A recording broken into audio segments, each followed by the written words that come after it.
Muy buenos días, hermanos, hermanas. Les saludo en el amor del Señor y como cada fin de semana también saludamos a todos aquellos que nos ven a través de nuestra página en internet en www.Iglesia Cristiana La Serena. Les damos también la bienvenida a nuestro servicio dominical y vamos a continuar con el estudio de esta carta del apóstol Juan, la primera carta que se escribió el apóstol Juan en las postrimerías de su vida, ¿no es cierto? Ha sido una carta que ciertamente nos conduce por un examen y una constante manera de mirar nuestra propia vida como cristianos. Vamos a compartir el día de hoy el capítulo 3, que ya comenzamos la semana pasada, y vamos a leer desde el versículo 4 hasta el 9. Primera carta de Juan, capítulo 3, versículo 4 en adelante. Todo aquel que comete pecado infringe también la ley, pues el pecado es infracción de la ley. Y sabéis que Él apareció para quitar nuestros pecados y no hay pecado en Él. Todo aquel que permanece en Él no peca. Todo aquel que peca no le ha visto ni le ha conocido. Hijitos, nadie os engañe. El que hace justicia es justo, como Él es justo. El que practica el pecado es del diablo, porque el diablo peca desde el principio. Para esto apareció el Hijo de Dios, para deshacer las obras del diablo. Todo aquel que es nacido de Dios no practica el pecado, porque la simiente de Dios permanece en él, y no puede pecar porque es nacido de Dios. Padre amado, te damos gracias esta mañana por poder compartir tu palabra, y ponemos delante de ti, Señor, nuestra vida, para que en la exposición de tu palabra, Señor, nosotros seamos confrontados, seamos, Señor, transformados, seamos animados y sobre todo seamos guiados, Señor, hacia ti. En el nombre de Jesús. Amén.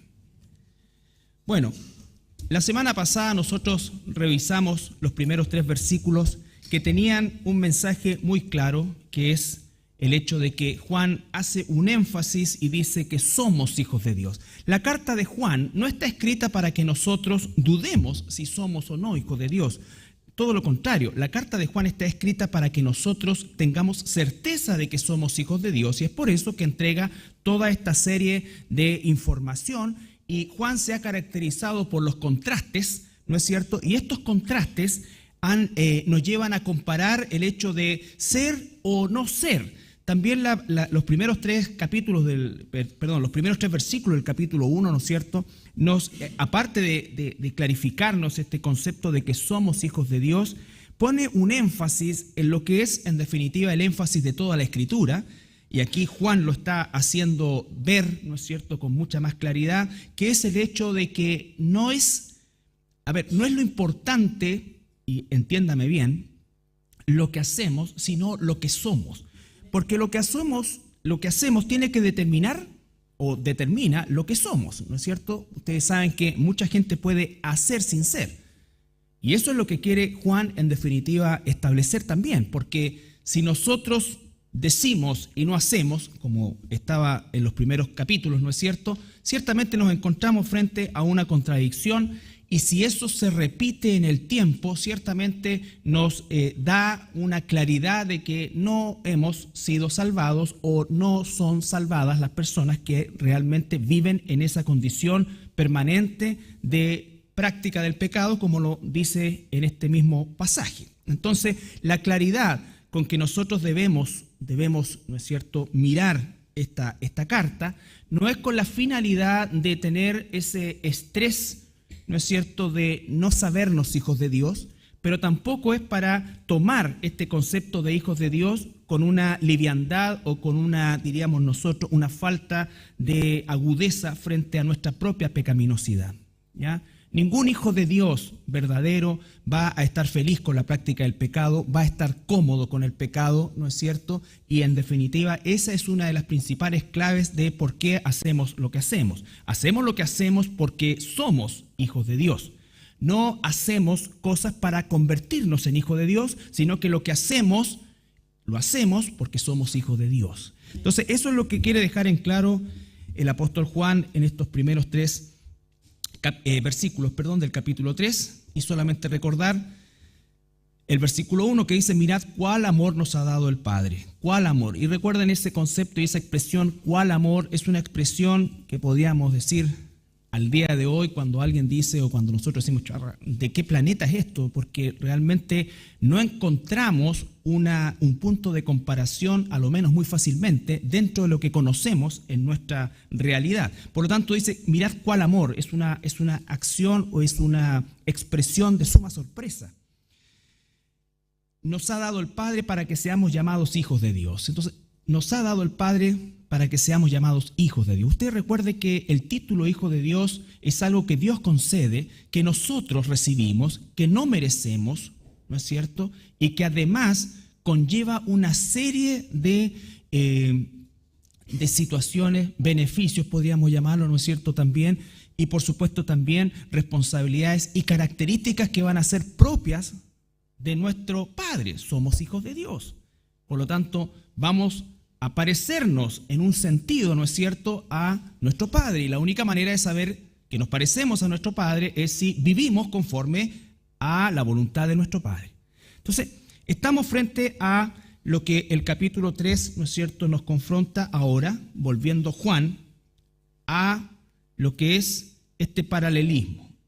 Él dice en el versículo 4, todo aquel que comete pecado infringe la ley, pues el pecado es infracción de la ley. Y lo primero que tenemos que nosotros recordarnos es qué significa esta palabra pecado, qué implicancias tiene, y en definitiva también no solamente las implicancias, sino que cómo es que Dios ve el pecado, no tanto como nosotros vemos el pecado, porque normalmente nosotros tendemos a tener una definición propia de pecado y nos olvidamos que el que coloca la ley es Dios. Por lo tanto, es Él quien define y es Él, en definitiva, quien hace, ¿no es cierto?, del pecado la definición correcta. Cuando nosotros analizamos la palabra pecado, ¿no es cierto?, en primer lugar vemos que en el Nuevo Testamento es una palabra que se llama, o que se dice, ¿no es cierto?, hamartia, hamartia. Y es una palabra que significa, y todos creo que la sabemos, significa fallar el blanco, y es un tema tomado de la arquería. Vale decir, todo aquel que estaba lanzando flechas a un determinado blanco y no daba en ese blanco, entonces hablábamos de hamartia, que pecó y falló el blanco. Por años, esa palabra, que en definitiva es una palabra que sabemos y que conocemos, probablemente nosotros la hemos considerado demasiado simple, como fallar el blanco, casi como un error. Y la verdad que no es un problema de la palabra, sino que es un problema de nosotros de no entender el contexto en que está la palabra. Nosotros no fallamos un blanco, le fallamos a Dios. Por lo tanto, las consecuencias no son de haber fallado un blanco, las consecuencias son de haber fallado a Dios. Y además, esta falla es de carácter deliberado, Por lo tanto, dice la palabra, ¿no es cierto?, hamartia, que es la palabra puntualmente textual con la que se traduce pecado, implica en su definición primitiva este hecho de fallar el blanco, pero los contextos y el contexto es lo que en definitiva entrega la importancia de la palabra. Cuando nosotros hablamos de pecado en el Antiguo Testamento, es una palabra quizás un poco más justa en relación a lo que es el pecado, y la palabra significa directamente rebelión. Es decir, el pecado es una rebelión, es una afrenta, es una ofensa. El pecado, aunque la palabra en el Nuevo Testamento no dé con el ancho, como decimos nosotros, ¿no es cierto?, de lo que significa y la magnitud de lo que es la palabra pecado, en ambos y en toda la Escritura, cuando hablamos de pecado, es una rebelión, es una afrenta contra Dios. Y eso entonces, nosotros cuando lo internalizamos, podemos recién entender un poquito mejor la obra de Cristo. Porque si solamente decimos Jesús vino porque nosotros fallamos, ¿no es cierto?, suena como demasiado liviano, y no es eso. O sea, el pecado es la maldición más grande que ha caído sobre los seres humanos. El pecado no comenzó en la tierra, el pecado comenzó en el cielo. El primer pecador no fue Adán, el primer pecador fue Satanás. Sin embargo, Satanás introdujo esa maldición en el género humano y a partir de ese momento la humanidad está separada de Dios, separada de Dios. En Romanos 3:23, que es un pasaje que conocemos de memoria, espero.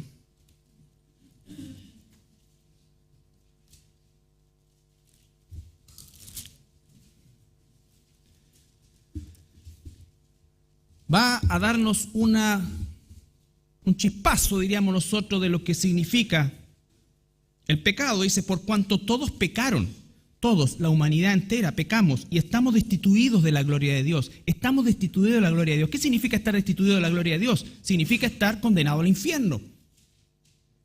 No existe una etapa intermedia. Todo ser humano que está destituido de la gloria de Dios va camino al infierno. Entonces el pecado es una maldición, y es una maldición de la cual por nuestros propios medios nosotros no podemos salir. No podemos salir. Cuando vemos Romanos 5:12, Romanos 5:12. Por tanto, como el pecado entró en el mundo por un hombre, Adán, ¿no es cierto? Y por el pecado la muerte, así la muerte pasó a todos los hombres por cuanto todos pecaron. ¿Cuántas veces nosotros leemos esto? Pero ¿cuántas veces realmente internalizamos esto en el sentido de que nosotros no somos pecadores porque pecamos? Pecamos porque somos pecadores, es una condición. Por lo tanto, lo que hagamos está manchado por el pecado. Eso es lo que el mundo no puede entender. Que aún sus buenas obras, aún sus buenas intenciones, todo está manchado por el pecado y todo para eso a los ojos de Dios es un trapo de inmundicia. Incluso nosotros como cristianos tendemos a creer, oye, en realidad no es tan malo lo que dijo, y quizás en un plano horizontal resulta así. Pero en el plano espiritual, todo lo que haga un ser humano destituido de la gloria de Dios es inmundicia. Es inmundicia, sea aún bueno a los ojos de la sociedad. Eso es un entendimiento, hermanos, que solamente puede provenir de la enseñanza del Espíritu Santo. Es absolutamente inaceptable desde el punto de vista humano, natural. Dice la palabra en Corintios, recuerdan, el hombre natural no entiende. Las cosas de la Biblia para el hombre natural son locura. ¿Me vas a decir que esta persona, que esto, que su, ¿no es cierto? La Madre Teresa, en realidad no es la madre, la monja Teresa, ¿no es cierto? Fue y hizo y esto, y dio su vida y todo, y se sacrificó todo. Si esa mujer murió destituida de la gloria de Dios, esa mujer está en el infierno. ¿Cómo es que sabes eso? Entonces, si yo digo esto en un círculo público, ahora me están viendo por internet, quizás vamos a tener los comentarios. Pero no es el temor de decirlo, sino que es el peso de decirlo. Es el peso de decirlo. No soy yo quien está condenando a las personas. La Biblia dice que la palabra que muchos, que todos los que rechacen, es esa palabra la que los va a condenar. Esa es la palabra que los va a condenar. Vuelvo a insistir, nosotros no sabemos el destino de esta mujer, por poner un ejemplo clásico, diríamos nosotros, entre la bondad. ¿Ya?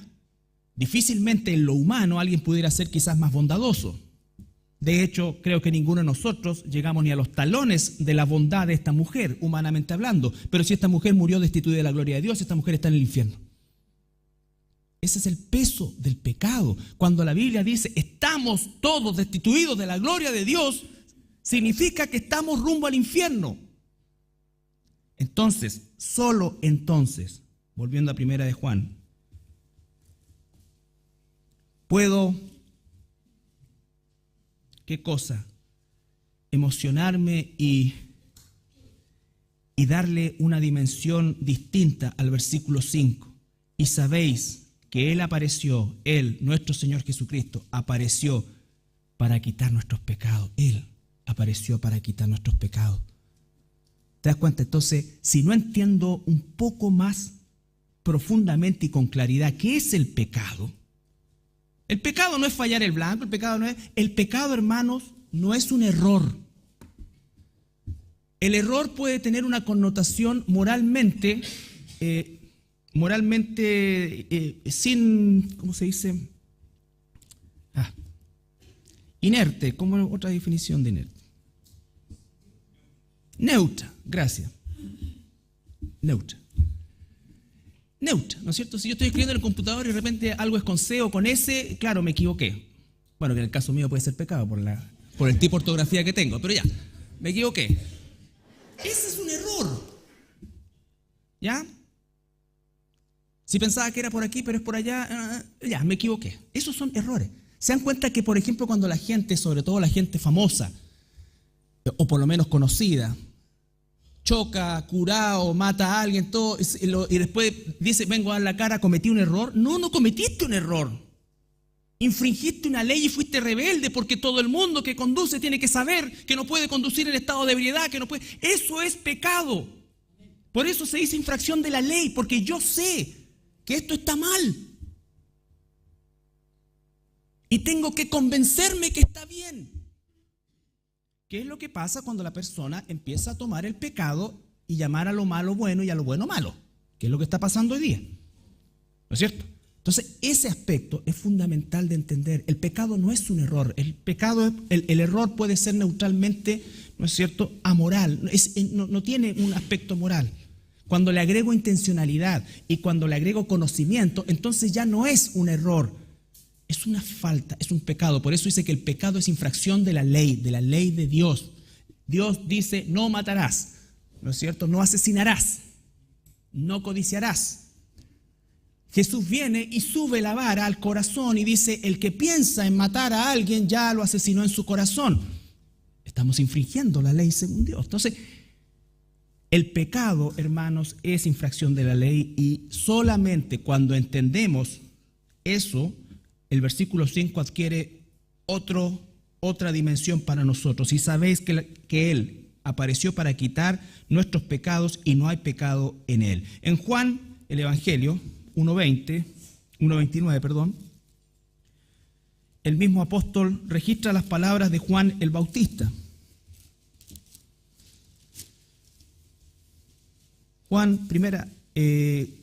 Evangelio de Juan, capítulo 1, versículo 29.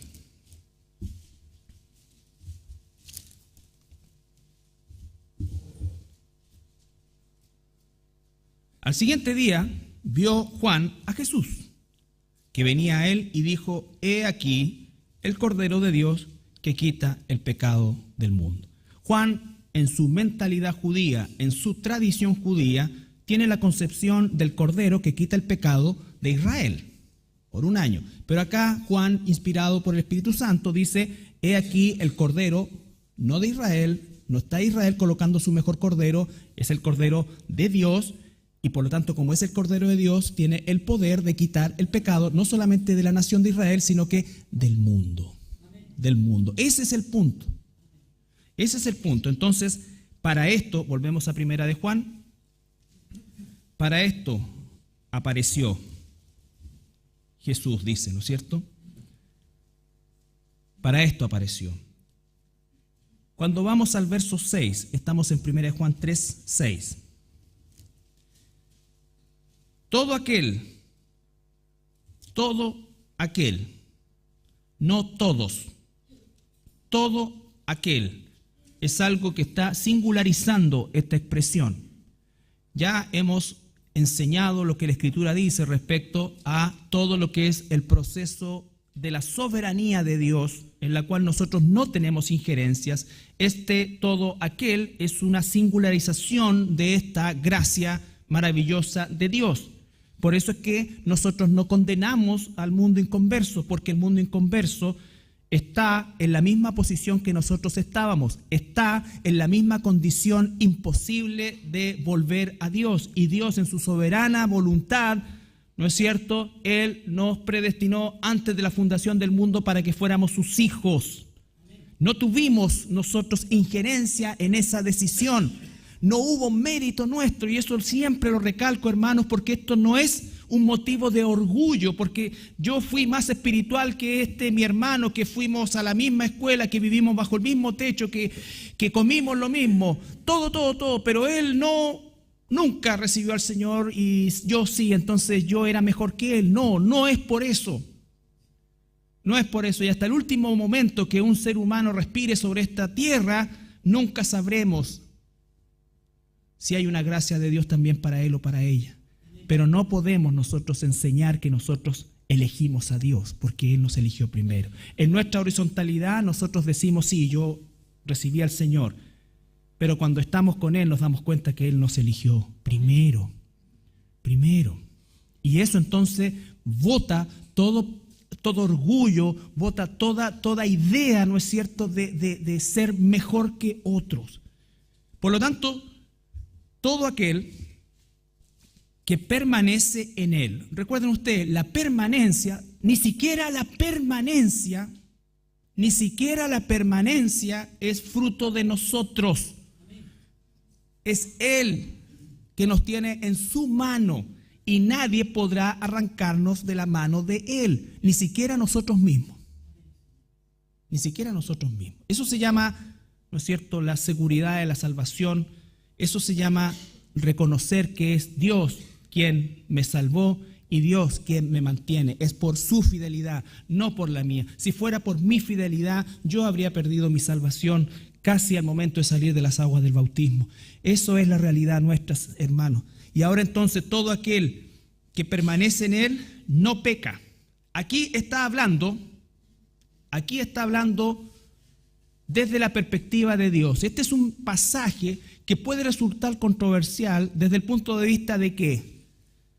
De que vemos nuestra realidad como hijos de Dios, pero cuando vemos que Dios dice por medio de el apóstol Juan, el que permanece en Él no peca, ¿sabe qué? Ninguno de los que estamos acá calificamos para este versículo.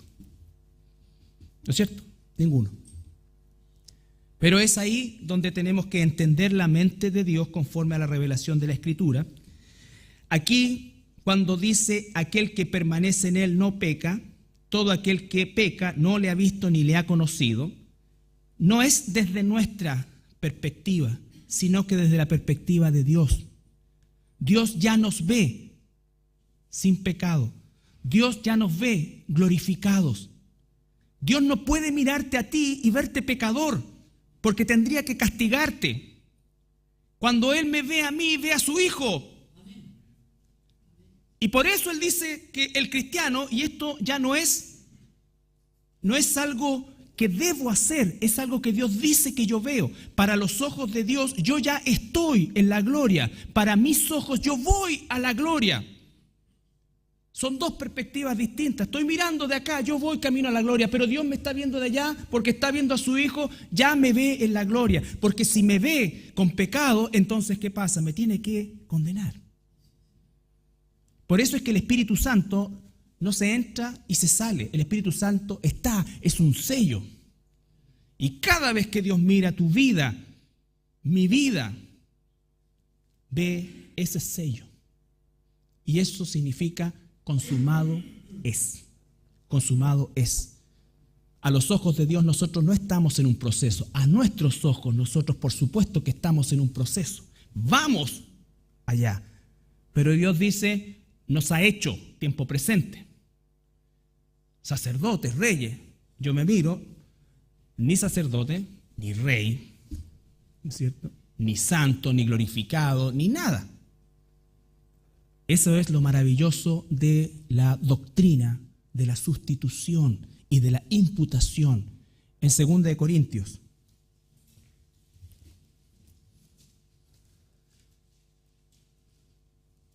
Cinco.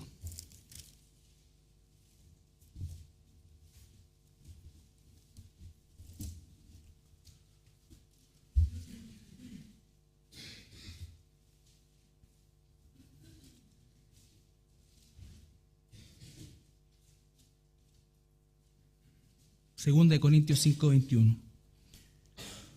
21. Al que no conoció pecado, eso no es ninguno de nosotros y ningún ser humano que ha pisado este planeta a lo largo de los siglos. El único ser humano al cual se le puede atribuir este pasaje es al Señor Jesucristo, al que no conoció pecado. Por nosotros. Ahí estamos todos nosotros, por nosotros, no por todos, por nosotros. lo hizo pecado. Lo hizo pecado, o sea, totalmente, todo el pecado pasado, presente, futuro, de pensamiento, obra, todo, lo hizo ahí. Para que nosotros, otra vez nosotros, ¿no es cierto?, fuésemos hechos justicia de Dios en Él. Él nos ve ya justos, justificados y justos. Así nos ve Dios. Vamos rumbo a eso, pero así nos ve Dios. Porque si Dios no nos viera así, ¿no es cierto?, significaría que tiene que condenarnos.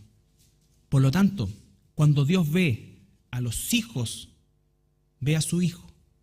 Cuando ve a los que no son sus hijos, ve a los hijos del diablo. Después va a hablar de la simiente. Y eso, hermanos, es intragable para el mundo. De hecho, es intragable para muchos cristianos, que creen que Dios es peace and love y no entienden el amor de Dios. No entienden el amor de Dios. Dios, cuando ve a un incrédulo, a un inconverso, ve a un hijo de Satanás. Nosotros vemos otra cosa. Podemos ver cualquier cosa. Y eso, hermanos, es la total severidad del pecado y la total bendición de ser librados de esa condición. Entonces, cuando entendemos esto, al que no conoció pecado, por nosotros lo hizo pecado para que nosotros fuésemos hechos justicia de Dios en Él. Nosotros estamos viendo todos los días, espero, el progreso de la obra de Dios en nosotros. El apóstol Pablo dice: todavía no lo he alcanzado, me sigo estirando, sigo buscando, y esa debe ser la tendencia de cada uno de nosotros como cristianos. Pero cuando Dios me está mirando, Dios está viendo una obra terminada. Por eso dice: el que comenzó la buena obra la va a terminar. ¿No es cierto? El Espíritu Santo va a presentarnos un día delante de Dios, pero Dios ahora nos ve y nos mira y ve una obra consumada. El proceso viene para acá. Por eso es que cuando nosotros pecamos, inmediatamente dice el capítulo 2 de 1 de Juan, nuestro Señor Jesucristo es nuestro abogado defensor. Y el argumento de Jesucristo es cancelable, cancela todo ese pecado temporal, porque ya canceló el pecado inicial, nuestra condición. Volvemos a 1 de Juan. Recuerde, el pecado es rebelión. Cuando nosotros pecamos, nos rebelamos contra Dios. Nos rebelamos contra Dios. Versículo 6, otra vez, capítulo 3, versículo 6. Todo aquel que permanece en Él no peca. Entendemos eso. Dios nos ve en esa condición. Nosotros sabemos que pecamos, ¿no es cierto? El capítulo 2 de ahí de 1 de Juan, capítulo 1, versículo 8, pareciera que puede haber una contradicción, pero no es así si entendemos cómo es que nos ve Dios y cómo es lo que nosotros estamos viendo. 1 de Juan 1:8 dice: si decimos que no tenemos pecado, nos engañamos a nosotros mismos y la verdad no está en nosotros. Versículo 9: si confesamos nuestros pecados, Él es fiel y justo para perdonar nuestros pecados y limpiarnos de toda maldad. ¿No es cierto? Capítulo 2, versículo 1: hijitos míos, estas cosas os escribo para que no pequéis.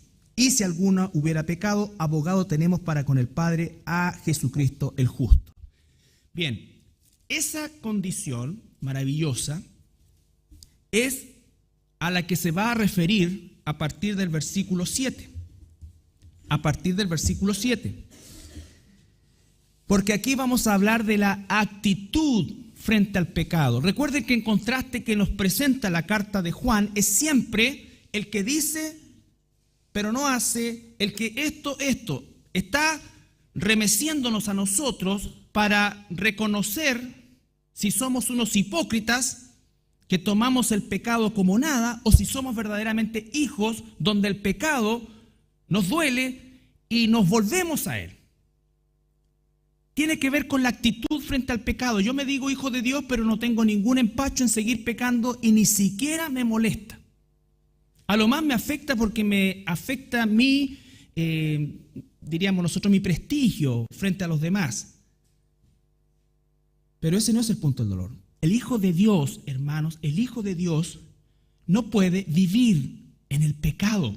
Puede caer en el pecado, pero no puede vivir en el pecado, no se puede gozar en el pecado, no puede ser indiferente al pecado, porque tiene otra naturaleza.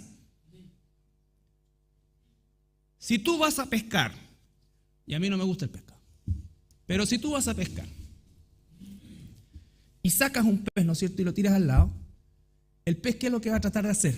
Como sea. Tratar de volver, ¿a dónde? Al agua. ¿Se siente bien el pez fuera del agua? No, ¿no es cierto? No. ¿Sobrevive un rato ahí? Sí, pero su único deseo es volver al agua, porque ese es su medio.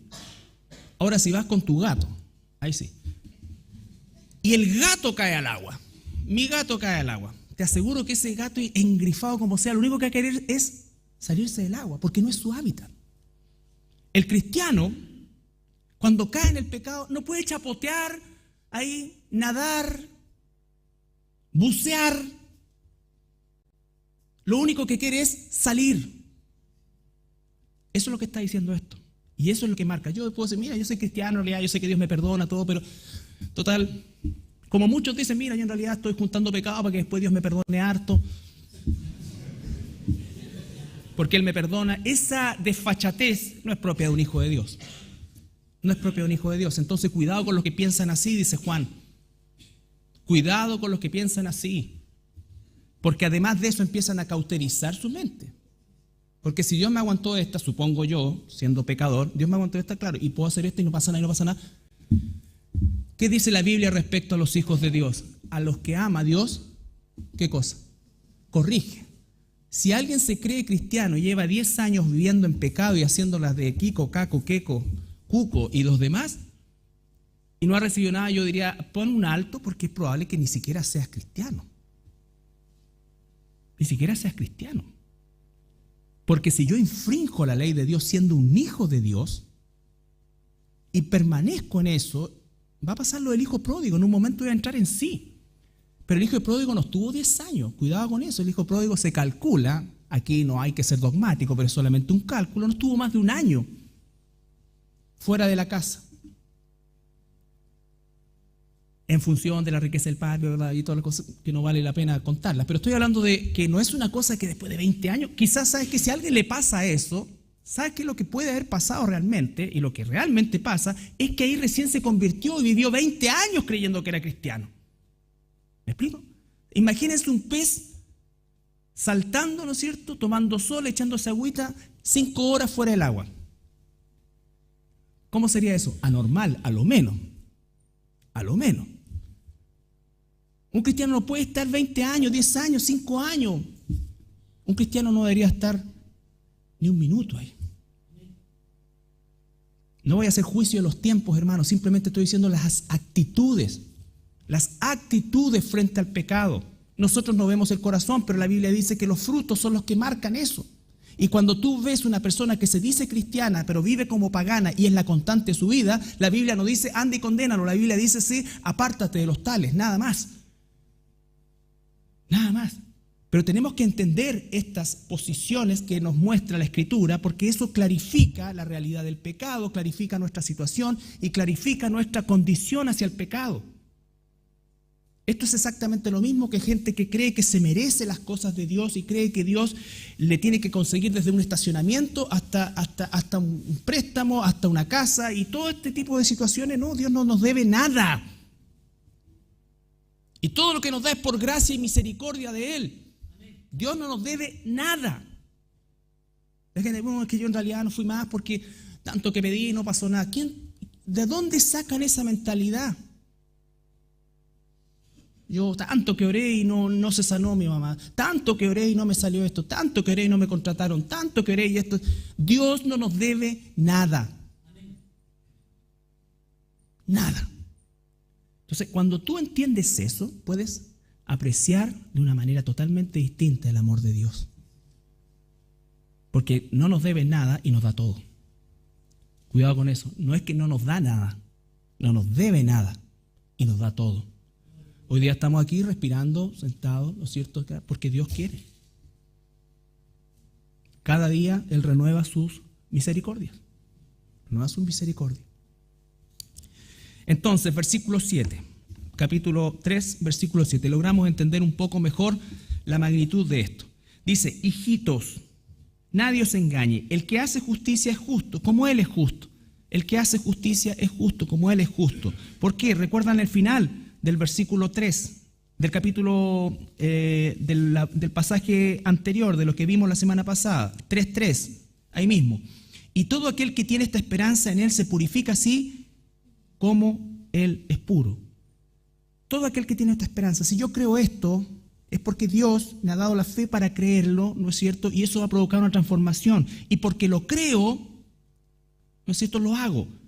No porque me es impuesto. ¿Por qué? Porque la ley de Dios dice a los hijos de Dios, la ley de Dios no es gravosa. La ley de Dios no es gravosa. Es una bendición para nosotros. A veces luchamos con nuestra pecaminosidad, a veces no es tan fácil hacerlo, pero no es gravosa. La cosa gravosa es cuando es realmente lo peor que me puede pasar, pucha, es que tenga que hacer esto. Y mucha gente que se llama cristiana dice, yo realmente, cuando y vive contando su anécdota cuando era inconverso, era el rey de la fiesta, era el rey de esto, y era bueno para esto, y hacía esto, y toda esta cuestión. Y ahora, no, ahora soy cristiano. Qué lata, no puedo ir para allá, no puedo hacer esto, otro. Yo dudo en mi corazón, y que Dios me perdone, que alguien que lleve tiempo viviendo así sea cristiano. No hay cosa más maravillosa que ser un hijo de Dios. No lo entiendo todo, pero no hay cosa más maravillosa. Y no porque Dios hace lo que yo quiero, porque para muchos también que se llaman cristianos, Dios es maravilloso, porque dice, Señor, quiero esa casa, ya ahí está, Señor, quiero esto, ya ahí está. No, sino porque en definitiva Dios me ha salvado y me ve como ni siquiera en el mejor de los, ni cuando mi mamá me decía uno se pone cualquier cosa, mamita, como, te queda lindo, hijo. Ni la mamá es tan benigna como Dios, que me ve sin pecado. A veces yo le hacía experimentos a mi mamá y me ponía cualquier cosa, mamita, ¿cómo me queda? No, se te ve bien. Y ahí tú sabes que no puedes contar con tu madre para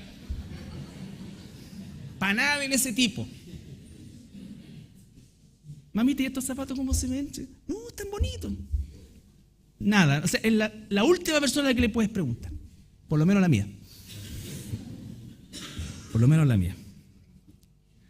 Entonces, todo aquel que permanece, versículo 7, es justo. Dios nos ve como justos. Y acá viene el versículo 8. El que practica. El que practica. Ese es un verbo continuo. Es decir, siempre está pecando, nunca está saliendo, siempre está pecando, y cuando siempre está pecando ocurre un proceso que ni siquiera es neutral desde el punto de vista de que se mantiene una horizontalidad. Siempre pecando se va cada vez hundiendo más. El hijo pródigo pecaba y no iba mejorando, iba hundiéndose. Así es el pecado se va, ¿no es cierto?, compenetrando en nuestra existencia y va determinando todas nuestras acciones y finalmente nos conduce a una situación profundamente destructiva. Y si somos hijos de Dios, Dios en alguna parte del proceso nos sacará. Pero si no somos hijos de Dios, no solamente nos saldremos, sino que nos afirmaremos y endureceremos nuestra condición y nuestra justificación de eso. Un hijo de Dios nunca ha endurecido su corazón al pecado al punto de defenderlo y de justificarlo, siempre con otros, por supuesto. Siempre con otros. ¿Cuánta gente dice, Señor, no voy a la iglesia? No, ya no voy a ninguna iglesia porque me hicieron mucho daño. Me hicieron mucho daño. Me hicieron esto, me hicieron acá. Es posible que pueda haber sido así. Es posible que pueda haber sido así. Pero el Hijo de Dios no va a dejar de congregarse. El Hijo de Dios no va a dejar de congregarse. Puede pasar un tiempo, puede pasar un periodo, puede cambiar de iglesia, pero el Hijo de Dios no asumirá una conducta de decir, ya sabes que yo no voy más. Yo aquí hago mi cultito, esto acá y acá, ¿no es cierto? Y veo por internet al pastor tengo un menú, ¿no es cierto? A todos los pastores que idolatran a la gente, ¿no es cierto? Todos esos pastores, entonces ahí los sacan y ves de eso y esa es su vida espiritual. No, hermanos, porque la iglesia es el gran campo de entrenamiento para todos nosotros. Este hermoso zoológico en que estamos aquí, en que yo soy el primero, ¿no es cierto? Dios nos da una cosa sobrenatural que, a pesar de que somos pero especies totalmente distintas, nos amamos, caminamos, tenemos metas comunes, amamos al mismo Dios, somos hijos del mismo Padre. Ese es un milagro. Ver por internet, a no ser que esté enfermo y las personas que pueden estar en otro lado del mundo, pero como siempre hemos dicho, el propósito de esto es solamente paliativo, no es la solución. Tiene que buscar una iglesia, tiene que ser parte de un cuerpo, tiene que estar vis a vis con la gente, tiene que vivir con gente por años, con gente que de repente le va a ser desagradable, con gente que no le va a ser agradable, y Dios tiene que trabajar en todo eso porque no es eso lo que nos mantiene juntos. Todas las instituciones humanas donde los hombres se juntan tienen otros intereses. Y cuando esos intereses se rompen, se dividen. ¿No es cierto? Evópolis, Junópolis, Chile vamos para allá, todos para arriba, todos para abajo, todo se divide. ¿No es cierto? En el cristianismo no puede suceder eso. La iglesia es una cosa heterogénea, pero ya creo que la más heterogénea de las instituciones que puedan existir. Porque todas las otras se asocian por cosas, ¿no es cierto?, comunes. Nosotros lo común es Dios. Y por eso es que es tan sobrenatural la iglesia. Por eso es tan sobrenatural. Porque podemos permanecer durante 25, 30 años juntos. ¿No es cierto? Creciendo, viendo la obra de Dios en nosotros, apoyándonos en eso. La próxima semana viene un versículo, el 10, que dice: en esto se manifiestan los hijos de Dios y los hijos del diablo. Todo aquel que no hace justicia y que no ama a su hermano no es de Dios. Ese es un versículo potente. Potente, porque Dios nos da poder para amar a nuestros hermanos, no a los que yo quiero amar, sino que amar a nuestros hermanos. Somos parte de un proceso. Y todos nosotros estamos aquí porque Dios nos ha puesto aquí, y todos nosotros somos parte de eso que dice Pablo en la carta a los Efesios, ¿no es cierto?, de ir compenetrándonos, de ir creciendo, de ir las coyunturas afirmándose cada vez más, hasta el día que nuestro Señor venga por nosotros. Entonces, volvemos a 1 Juan 3:8. El que practica el pecado, aquí Juan es tajante. El que practica el pecado es del diablo. El que practica el pecado es del diablo. Hermanos, eso es más fuerte de lo que yo pudiera decir o de lo que cualquiera pudiéramos decir. Juan, inspirado por el Espíritu Santo, dice que aquel que practica el pecado es hijo del diablo. Y si es hijo del diablo, seguirá los pasos de su padre. Jesús le dijo a los religiosos fariseos: vosotros sois de vuestro padre es el diablo, él es homicida desde el principio. Entonces, todo aquel que es nacido de Dios, versículo 9, la segunda parte del 8, para esto, vuelve a decir, para esto apareció el Hijo de Dios, para deshacer las obras del diablo. El diablo, en primer lugar, nos quitó nuestra relación con Dios. El Señor la recuperó para nosotros. ¿No es cierto? El diablo nos quitó el gozo. Dios nos ha devuelto el gozo, por si algunos no lo saben. Dios nos devolvió la paz. ¿No es cierto? Dios nos dio y devolvió y nos volvió a dar la esperanza, el amor. Todo eso que el diablo nos robó, le robó a la humanidad, Dios otra vez las ha traído, ha deshecho esas obras de maldición en la vida de su iglesia y nos ha dado eso. Y eso es, hermano, el legado más grande que tenemos nosotros como iglesia. Por eso es que dice la palabra, ¿no es cierto?, que el gozo debe ser algo permanente. No necesariamente la risa, no necesariamente el bienestar, el gozo, aún en las situaciones difíciles. Pablo, cuando recibió la respuesta de Dios de que iba a permanecer con esa dolencia o con esa limitación que no sabemos cuál era exactamente, él dijo, entonces más me gozo y más trabajo. ¿Cuán lejos me siento yo de Pablo? Y me da pena, pero es así, y quiero que el Señor revierta eso en mi vida. Pero entonces cuando vemos estos héroes de la fe, que se les llama, héroe, por si acaso, que ustedes me han escuchado varias veces decirlo, es distinto de ídolo. Los héroes son, desde el punto de vista bíblico, aquellos que han vivido realmente la fe y aquellos que han dado su vida por esta fe. Y normalmente han padecido por causa de eso. El ídolo es ensalzado por logros, es dependiente de los aplausos, es dependiente de todas esas cosas. Nosotros, ¿qué es lo que nos falta en nuestra sociedad? ¿Qué es lo que nos falta en nuestra sociedad? Héroes, no hay héroes, nadie se quiere sacrificar, todos lo quieren fácil, todos quieren esto, todos quieren acá, todos quieren el aplauso, todos quieren esto. Y para eso no escatiman en sacarse los ojos unos a otros. Un héroe nunca hace eso. ¿Ya? Estos héroes de la fe nos indican que el Señor Jesucristo apareció para deshacer las obras del diablo.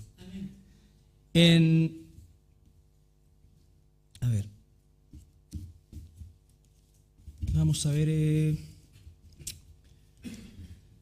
tengo varios pasajes y no los voy a... Colosenses, solamente Colosenses, capítulo 2. Colosenses 2.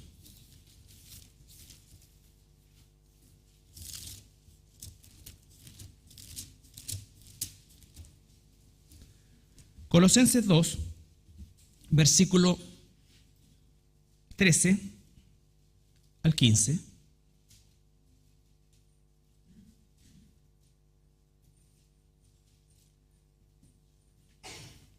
Colosenses 2, versículo 13 al 15, dice: y vosotros, estando muertos en pecados y en la incircuncisión de vuestra carne, os dio vida juntamente con él, perdonándoos todos los pecados, anulando el acta de los decretos.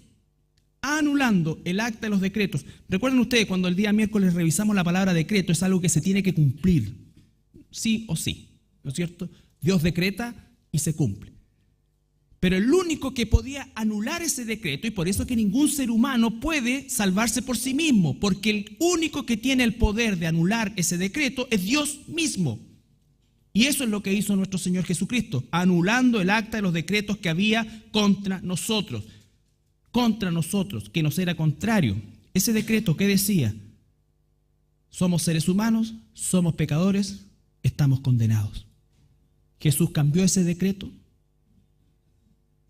pero no lo cambió a través de una ley hecha en una cámara.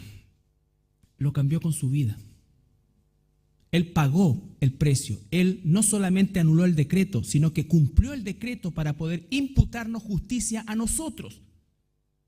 Esa es la maravilla. Dios no saltó su justicia, Dios cumplió su justicia, y el cumplimiento de esa justicia de Dios satisfizo la justicia de Dios, y entonces a través de este cumplimiento ahora Él tiene la potestad de imputar esa justicia a quienes no lo somos, porque el pecado está pagado, la culpa del pecado está pagado. Anulando el acta de los decretos que había contra nosotros, que nos era contraria, quitándola de en medio y clavándola en la cruz. Y despojando a los principados y a las potestades, las exhibió públicamente, triunfando sobre la cruz, sobre ellos en la cruz. Eso es maravilloso, hermano. Entonces, eso es lo que nos está diciendo Juan. Volvemos ya para ir terminando en el capítulo 3, versículo 8, en la segunda parte. Cuando dice: para esto apareció el Hijo de Dios, para deshacer las obras del diablo. Ahí lo hizo en la cruz, ahí deshizo las obras del diablo. Entonces, como conclusión, el versículo 9 dice: todo aquel que es nacido de Dios, vive de una manera distinta a la persona del versículo 8. Ese es el contraste. El versículo 8, esa persona practica el pecado. Pero todo aquel que es nacido de Dios, en función de todos los argumentos entregados en los versículos anteriores, dice: todo aquel que es nacido de Dios no practica el pecado. No practica el pecado. Es como el gato que cae en el agua y lo único que quiere es salir. Es como el pez que sale del agua y lo único que quiere es volver. No practica el pecado. La Biblia tiene un pasaje muy, muy, muy duro que dice, ¿no es cierto?, que el perro vuelve a su vómito. Eso significa que no solamente es una cosa puntual, sino que rechazó la comida y se volvió a esto. Recuerden, los apóstatas tienen esas características. Primero están con nosotros, salen de nosotros y después luchan contra nosotros, pero no contra nosotros, sino que contra la doctrina de Dios. Contra la doctrina de Dios. Todo aquel que es nacido de Dios no practica el pecado porque la simiente de Dios, es decir, recuerden que nosotros veníamos de la simiente de Adán y la simiente de Adán nos condenaba. Ahora la simiente de Dios que está en nosotros, ¿no es cierto?, permanece en nosotros y Él no puede pecar. Siguiendo la línea de lo primero es, no puede vivir practicando el pecado porque es nacido de Dios. Si hemos nacido de Dios, no practicamos el pecado. Podemos caer en pecado, sí, pero debemos luchar por no caer. Si yo veo un hoyo a 50 metros, ¿no es cierto? Sí, me puedo caer en el hoyo, sí, en realidad me puedo caer en el hoyo, sí, pero tengo que esquivarlo. Tengo que esquivarlo. Se trata de esto de que, hoyo que haya, voy a caer porque en realidad puedo caer en pecado. No, todas esas son conductas que nosotros nos metemos en la cabeza para justificar nuestra pecaminosidad y tenemos que distinguir si realmente gobiernan nuestra vida o son cosas circunstanciales. Pero tiene que ver con la actitud frente a esto y esa actitud es porque hemos nacido de Dios. Hemos nacido de Dios y todo aquel que ha nacido de Dios es imposible que practique el pecado. Así lo dice Juan. Es imposible que practique el pecado. ¿Puede caer en pecado? Desgraciadamente, sí. ¿Caemos en pecado? Sí. Pero nuestra actitud frente a eso y también la dimensión de la caída tiene que ir disminuyendo. Tiene que ir disminuyendo porque vemos la obra de Dios en nosotros. No somos perfectos ni seremos perfectos en esta condición desde mi perspectiva. Pero significa que a medida que ha pasado el tiempo, he visto la obra de Dios en mi vida y ha hecho cambios sustanciales el Espíritu Santo que hoy día me permiten tener una dimensión del pecado distinta e incluso, quien quiera uno decir, exponerme a otros tipos de tentaciones al pecado, pero no las necesariamente antiguas con las que partí, como que el Espíritu Santo no hubiese hecho nunca nada. Y eso es porque en la gran mayoría de los casos el Espíritu Santo no está. El Espíritu Santo no está. Si todavía vive en la misma condición pecaminosa de hace años atrás, es muy probable que el Espíritu Santo no esté. Solo Dios sabe, pero conforme a lo que está diciendo aquí es una advertencia. No creas que por venir a la iglesia, no creas que por leer una Biblia, no creas que por decir creo en Jesús eres necesariamente un hijo de Dios. La manifestación es el fruto interno que va a tener una expresión externa. Por supuesto que el Hijo de Dios viene a la iglesia, por supuesto que el Hijo de Dios lee su Biblia, por supuesto que el Hijo de Dios cree en Jesús, por supuesto todo eso. Pero recuerden que Jesús en Mateo 7 dice las palabras que para mí, como lo he dicho muchas veces, son las más aterradoras del mundo. Se las dice no a gente que era atea, se la dice a gente que era creyente, y no solamente a gente que era creyente o que creía creer, sino que a gente que hacía cosas. En tu nombre hicimos esto, en tu nombre hicimos esto, en tu nombre hicimos esto. Y el Señor les da la respuesta más terrible que uno pudiera escuchar. Nunca te conocí, apártate de mí, maldito. Después dice más adelante, al fuego eterno preparado para el diablo y sus ángeles. ¿Te das cuenta? Entonces, no es para vivir en la cuerda floja de esto, pero es para entender bien el concepto del pecado y cómo el pecado nos acecha. Cómo el pecado nos acecha, pero cómo nuestra vida responde frente a eso. Cómo nuestra vida responde frente a eso. Y es más, cómo responde la vida que Dios ha puesto en nosotros frente a eso. Porque nuestra respuesta sin Dios es siempre pecado. Siempre pecado. Entonces, el que es un hijo de Dios, el que es una hija de Dios, no vivirá nunca jamás en el hábito del pecado. Esa es la esperanza que Juan nos da. ¿Nos ponemos de pie para orar?